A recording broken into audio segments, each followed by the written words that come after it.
The dog didn't bark. That was the first thing anyone noticed.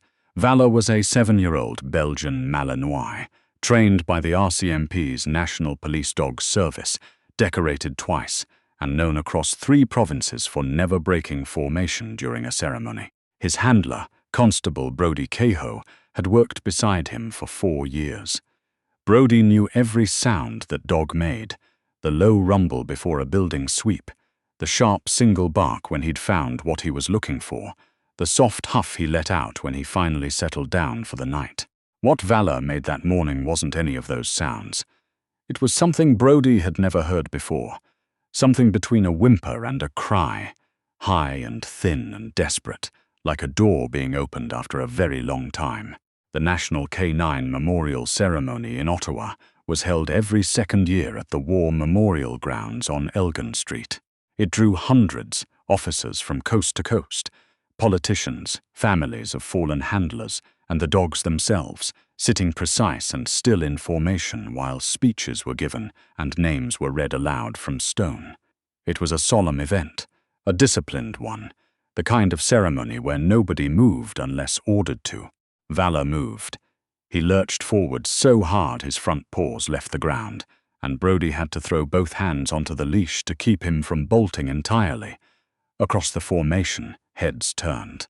2 other dogs had their noses lifted, Sergeant Petra Wolf's dog, an older German shepherd named Brunswick, and the young Malinois handled by Corporal Tim Haskell. Brunswick made a low, continuous sound in his throat. Tim's dog began to pull sideways. Then the 4th dog moved. Then the 5th. Nobody on that stage was paying attention to the speeches anymore. The dogs were looking toward the back of the crowd, near the edge of the plaza, where the granite footpath met the grass. Most people standing there were civilians. Spouses, parents, a few journalists. There was an older woman in a grey wool coat standing near a concrete post, holding a paper cup of coffee with both hands. She had the kind of posture that suggested she'd been on her feet all morning and didn't expect anyone to offer her a seat. Her hair was dark and cut short, mostly silver at the temples. She was watching the ceremony with an expression that was hard to read. Not bored, not reverent. Careful, maybe. The way someone watches something that matters to them, but that they don't feel they have a right to claim. She looked up when the dogs started moving. 6 Belgian Malinois and a single German shepherd broke from their handlers in the space of 30 seconds. The formation collapsed. Constable Kehoe and 5 other officers were suddenly hanging onto leashes with both hands, being dragged forward, boots skidding on the wet stone. The crowd parted instinctively, people stepping back and looking around for whatever had triggered the dogs. A scent, a threat, a disturbance somewhere. There was no threat. The dogs converged on the woman in the grey coat. They didn't bark. They didn't circle or pace or do any of the things trained police dogs did when they'd found something. They surrounded her in a half-circle and made sounds, Valor's strange broken whimper, Brunswick's low continuous keen, the younger dogs pressing their heads against her legs and her hands and her coat. She had gone completely still. The coffee cup hit the ground. She sank to her knees on the wet stone without seeming to notice, and she put her arms around as many of them as she could reach, and her face disappeared into the fur at Brunswick's neck. Nobody said anything for a long time.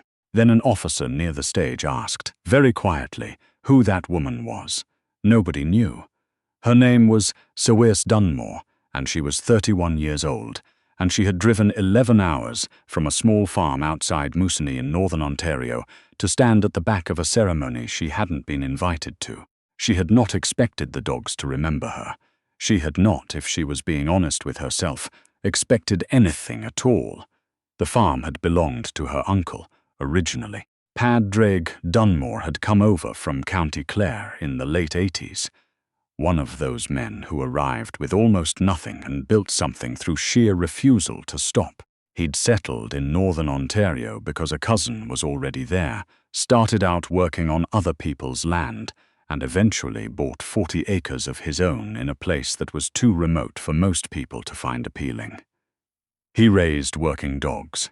German Shepherds first, and then Malinois when the demand shifted. Mostly for police services and border agencies, though a few of his dogs had gone to private handlers and military trainers over the years. Saoirse had come to live with him when she was 14, after her mother's death and her father's inability to manage his grief in any way that left room for his daughter. She'd arrived in the middle of February with one duffel bag and a distrust of adults that Padraig never tried to argue her out of. He simply gave her chores and let the dogs do the rest. The first one she'd bonded with had been a 6-month-old Malinois named Corvin that nobody else could get near. Corvin had some kind of stress response that made him shut down in the presence of strangers. He'd press himself into corners and stop responding entirely, and every trainer who'd come through had written him off as unsuitable. Saoirse had spent 2 weeks just sitting on the floor of his kennel, not looking at him, not reaching for him, eating her lunch in there sometimes, because it was warmer than sitting outside in February. By the 3rd week, Corvin was sleeping against her leg. That was when Padraig understood what he had on his farm. Saoirse wasn't a trainer in the way he was.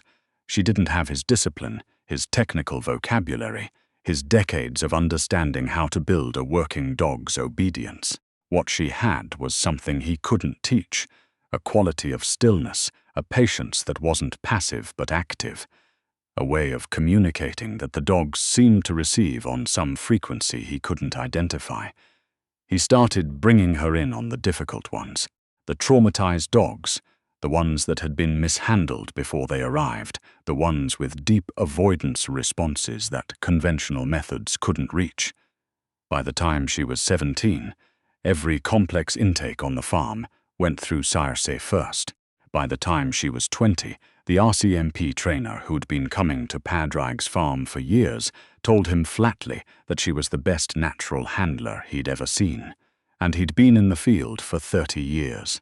Padraig had looked at his niece, who was at that moment sitting cross-legged in a paddock with a traumatized shepherd lying across her lap, apparently asleep, while Saoirse read a worn paperback novel and occasionally scratched the dog's ears without looking up. "I know," he'd said. She never took a formal position. There were offers. The RCMP's training division had reached out twice, and a private security firm based in Calgary had sent letters she'd left unopened on the kitchen table for a month before throwing them out. She didn't want to go somewhere.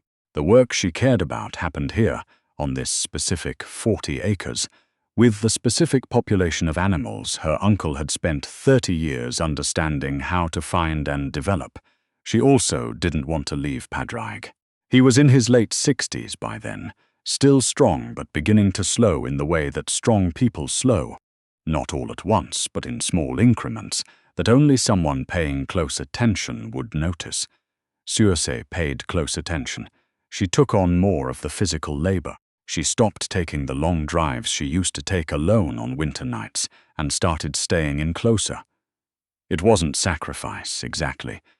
She didn't think of it that way. It was just what the situation required, and she was the one who was there to provide it. The robbery happened in April 3 years ago. She had driven into town for supplies, a 2-hour round trip on unpaved roads that were barely passable in spring. Padraig had stayed behind. He was having a slow morning, the kind where his hands ached too much to be useful, and he moved carefully around the kitchen making tea and reading the same 3 pages of the newspaper repeatedly. She'd kissed him on the top of his head on her way out, which was something she did sometimes, and he tolerated with exaggerated grumpiness.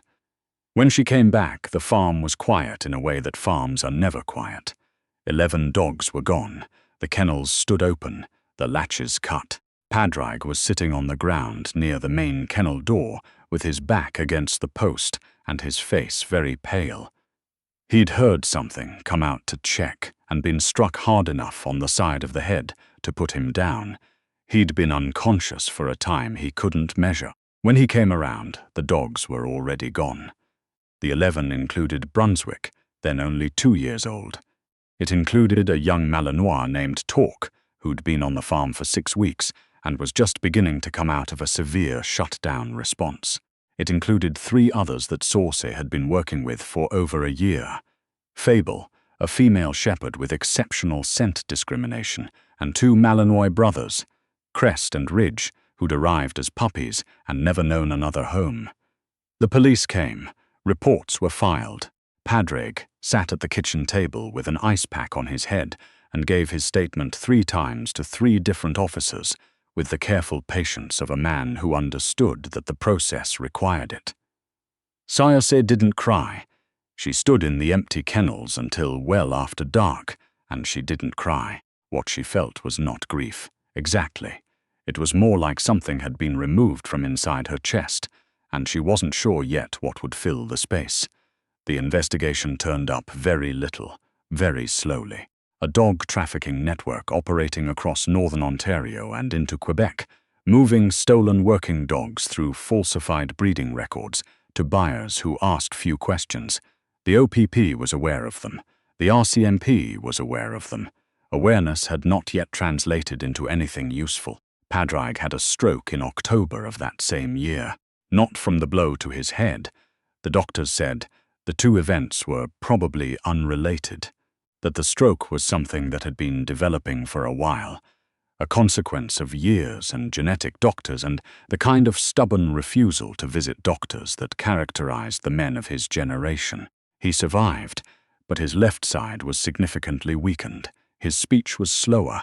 He needed help in ways that he found difficult to accept, and she made it as easy as possible for him to pretend he didn't need. The farm shrank. They couldn't maintain the same intake without Padraig at full capacity, and Saoirse couldn't run the whole operation alone while also caring for him. They kept 6 dogs, their own dogs, the ones who lived with them rather than passing through. And Saoirse took on some remote consultation work, advising handlers and trainers via phone and email, which paid enough to keep things going. She didn't think about the 11 stolen dogs as much as she probably should have allowed herself to. Or maybe she thought about them constantly, in the way that chronic pain becomes background noise, present always, noticed only when something causes it to spike. The call came in January, 16 months after the robbery. An OPP investigator named Sergeant Carla Ashworth, who'd been one of the officers on the original file, told her they'd made arrests. The trafficking network had been broken up through a joint operation involving the OPP, the RCMP, and border services. 14 dogs had been recovered. 7 of them matched Padraig's records, microchips, documentation, genetic markers. Of those 6 had been sold to RCMP training programs and were now active service dogs. 1, an older shepherd, was with a handler in New Brunswick. Sergeant Ashworth paused before telling her the next part. All 7 of the identified dogs were alive. All 7 were healthy. All 7 were, by every measurable standard, thriving. Saoirse sat at the kitchen table, where Padraig had given his statement, and pressed her free hand flat against the wood and breathed. "The other 4?" she asked. Sergeant Ashworth's voice was careful. "We identified 7 of the 14. The other 7 we recovered couldn't be matched to your farm's records. They may have passed through different operations, or their documentation was more thoroughly destroyed. Of the original 11 taken from you, we can only confirm the 7. Saoirse looked out the window at the empty paddocks. "Okay," she said. "Okay." She didn't tell Padraig right away. She waited until he'd had his tea and his physio exercises, and the afternoon rest he still didn't admit to taking, and then she sat on the edge of his bed and told him. She gave him the real numbers. All of them. She had learned, over the 3 years of watching him manage his own diminishment, with as much dignity as he could hold on to, that there was no kindness in softening facts. He listened. He was quiet for a while. Then he said in his slower speech, 7 of them are all right. 7 of them are all right, she agreed. He nodded. That's something. She drove to Ottawa in March, 2 months before the ceremony. Not because she'd planned to attend it, but because she had a consultation meeting with a training director from the RCMP's K9 division who'd reached out about a curriculum question. She'd been doing more of this kind of work, advising, assessing, consulting on specific handling problems that frontline trainers were stuck on.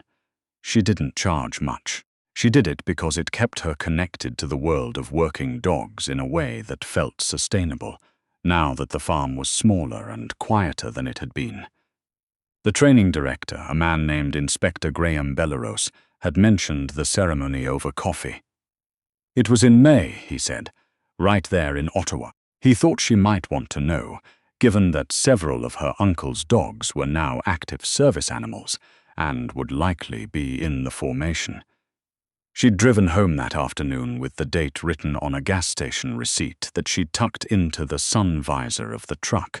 She didn't tell anyone she was thinking about going. She wasn't sure she was. She spent a month telling herself it was a long drive for something that wasn't really for her. Padraig, who had never entirely lost the ability to read her even with the stroke slowing everything else down, asked her in April where she was thinking about going. She said Ottawa. He made a sound that in his old voice would have been a single dry syllable of satisfaction. She drove up on a Thursday alone and found a hotel near the Bywood Market that was more expensive than she'd intended. She walked along the canal that evening and bought a crepe from a street cart and sat on a bench eating it and watched the light change on the water. And she didn't think about what she was going to do the next morning. She just existed for a while in a city that wasn't her city, without any particular expectations of herself. She arrived at the ceremony late. Not intentionally, the morning had taken longer to organize itself than she'd planned. The metro was slower than she'd expected, and by the time she found Elgin Street, the speeches were already underway. She slipped in at the back of the crowd, behind a tall man in a peacoat who was holding an umbrella he didn't need, and she found a spot near the concrete post where she could see the formation without being especially visible. She found Brunswick almost immediately. He was larger than she remembered. He'd been barely 2 when he was taken, all gangly legs and ears too big for his face. He was a mature working dog now, his shoulders broad, his posture the posture of an animal that had been asked a great deal of and had given it freely. His handler was a female sergeant who held the lead with a relaxed, experienced grip that Saoirse liked immediately. She didn't expect anything. She just wanted to see him. She wanted to see Talk and Fable and the others, and to know in her body, rather than just in her head, that they were all right, that they were more than all right. She held her coffee with both hands, and she watched. When Brunswick's head came up, she noticed. When Vala made the sound she'd never heard before, the whole crowd noticed. What happened next took less than 2 minutes and rewrote everything about the morning. The 7 dogs that converged on her were not performing a behavior. She understood working dogs well enough to know the difference between something trained and something true. What they did was neither controlled nor coordinated. It was individual and simultaneous. 6 separate animals making 6 separate decisions at exactly the same moment, driven by something that had apparently survived years of new handlers, new commands, new names, new routines, and whatever the dogs understood to be their ordinary lives. They remembered her. Brunswick pressed his whole head against her shoulder with a force that nearly knocked her sideways. Talk, who had once pressed himself into corners to avoid contact, crawled directly into her lap with a kind of focused determination. The 2 Malinois she didn't recognize, service dogs who'd come through other farms, probably who had no personal history with her, still came, drawn by whatever the others were doing, and they were gentler, more tentative, but they came. Fable found her hands and pressed her nose into Saoirse's palm and held still. That was the one that broke her. Fable, who'd had the best scent discrimination she'd ever recorded in a dog she'd trained herself. Fable, who she'd been working with for 14 months before the robbery. Fable, who she'd thought about almost every day since. Fable was a K9 officer's partner now, with medals on her service vest and a handler who clearly loved her, and Fable pressed her nose into Saoirse's palm exactly the way she had when she was a young dog still learning what she was capable of, and made a sound like the smallest possible version of a cry. Saoirse's face was wet. She didn't try to do anything about it. The officers around her had stopped moving. The crowd had gone quiet in the way that crowds go quiet when they understand, without being told, that something significant is happening that they don't have the context for. A tall woman in dress uniform detached herself from the stage area and made her way through the crowd. Her rank pins marked her as a superintendent. She had the bearing of someone who had spent 30 years not being surprised, but her expression when she reached Saoirse suggested she was working at it. "Ma'am," she said, "I'm Superintendent Janet Okoye. Can I ask how these dogs know you?" Saoirse looked up from the mass of fur and warm-breathing bodies surrounding her. "Their names were Brunswick and Torque and Fable when I knew them," she said, "and Crest and Ridge. The other two," she looked at the two Malinois she didn't recognize. "I don't know. I don't think they were mine." Superintendent Okoye looked at the dogs. She looked at Saoirse. She said very carefully, "These animals are RCMP service dogs." "I know," said Saoirse. "They were trained on my uncle's farm outside Moussigny. They were stolen 3 years ago. 7 of them were recovered in an OPP operation and placed into service. The investigating officer was Sergeant Carla Ashworth." She gave the file number because she had memorized it the way a person memorizes the number of the hospital room where something important happened. Superintendent Okoye was quiet for a moment. Then she pulled out her phone. It took 40 minutes for the verification to come through. 40 minutes during which Saoirse sat on the wet stone of the plaza because her legs had given out, and nobody had suggested she should stand up, and the dogs sat with her, and Constable Cahill brought her a bottle of water that she accepted with genuine gratitude, and the ceremony, halted and uncertain, gradually reorganized itself around what was happening at the back of the plaza in a way that nobody had planned. Sergeant Carla Ashworth had apparently been in the crowd the whole time. She came through the people with the look of someone who'd been watching for the last 10 minutes and was still working out what she was seeing. She confirmed everything, quickly and with the clipped precision of a good investigator. The file number, the farm, the microchips, Padraig Dunmore's name on the original documentation, the recovery operation, all of it. All 7 confirmed dogs were from the same farm. Superintendent Okoye asked. 5 confirmed, Sergeant Ashworth said. The other 2 in this grouping we're still checking. But the chip records go through a kennel registry in Ontario that cross-references with Dunmore's breeding documentation. We'll have it confirmed within the hour. The hour confirmed it. All 7 dogs had come from Padraig's farm. The 2 Saoirse hadn't recognized had arrived as newborns after the robbery, bred from one of the dogs that had been stolen and recovered. They had never met her. They had responded anyway, drawn by whatever the older dogs were communicating in a frequency she couldn't quite name. Later, someone with more official bearing than she possessed would tell her that what had happened was scent memory combined with pack behavior. She would nod politely and think that they were not wrong exactly, but that they were also describing the ocean by noting that it was wet. There was a photograph. She hadn't known it was being taken, which was why it became the photograph it became. A civilian in the crowd had pulled out their phone in the first confused minutes, before anyone had asked them to stop, and captured the moment when all 7 dogs were around her simultaneously. Saoirse on her knees on the wet stone, her face against Brunswick's neck, Fable's nose in her palm, Torque's substantial weight across her lap, the others arranged around her like they'd been practicing this their whole lives. The photograph circulated quickly, the way photographs do when they contain something that language has difficulty with. The ceremony continued eventually. The names were read, the flags were lowered and raised. The dogs returned to their handlers, though they returned differently. Calmer, somehow settled, like animals that had completed something that had been left unfinished. Saoirse stayed until the end. She stood at the back with a new coffee that someone had pressed into her hand, and she watched the dogs work through the formal choreography of the ceremony, and she felt something in her chest that she hadn't felt in 3 years. Not whole, exactly. 4 of the dogs had never been found, and she didn't know what had become of them, and that gap wouldn't close.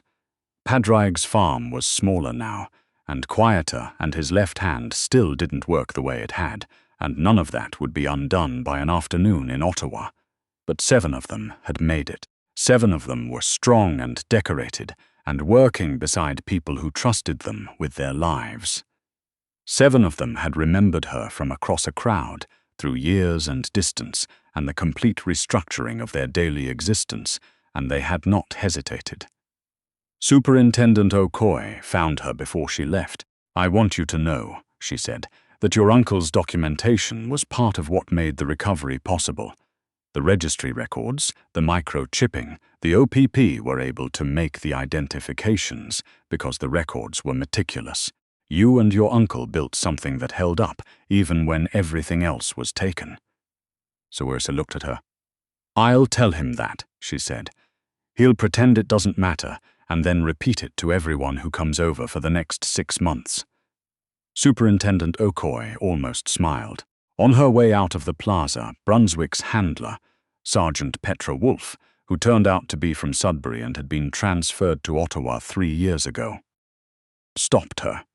"He's a remarkable dog," Sergeant Wolfe said. She had the slightly sideways look of someone deciding how to say something they weren't sure about. "I didn't know anything about where he'd come from before the trafficking case. His trainer told me he'd had a complex early history, some trauma around strangers, but that whatever had been done with him had held. He's never had a problem since I've had him."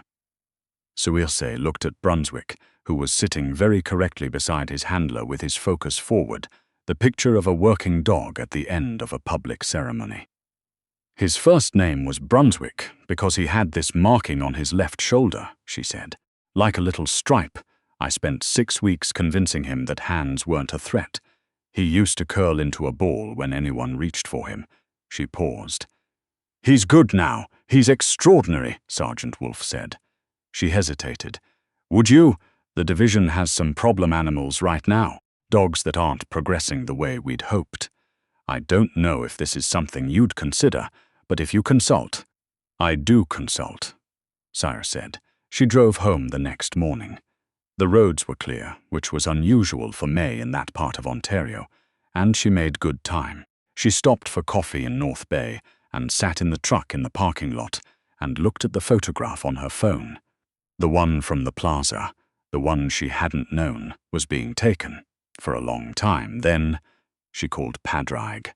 He answered on the 4th ring, which was normal. His speech was slower these days, but his hearing was fine, and the cadence of his voice when he answered, cautious, slightly impatient, present, was exactly the same as it had always been. She told him everything, the dogs, the ceremony, what they'd done. She told him about Fable's nose in her palm and Talk in her lap, and Brunswick pressing against her shoulder hard enough that she'd nearly fallen.